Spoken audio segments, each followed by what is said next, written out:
I've been drumming since I was 8. I decided I wanted to be a drummer. Nothing has ever stopped me since then. My name is Lisa Martin and I'm a freelance drummer. Being freelance in anything is tough. I find myself playing all over London.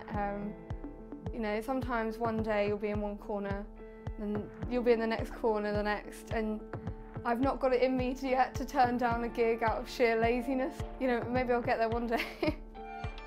I think if there wasn't a night tube or a night bus in London, it would make it a lot harder. And yeah, you've got to get to the venue, sound check, hang around, play your set, and then figure out getting home.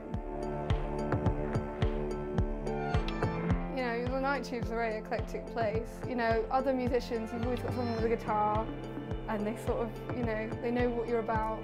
So yeah, I quite like travelling at night. Definitely a more exuberant crowd, which is quite fun, and a lot of people out experiencing the city, which is nice. It's nice to be out there and be a part of that as my job. Yeah, drumming is definitely my happy place.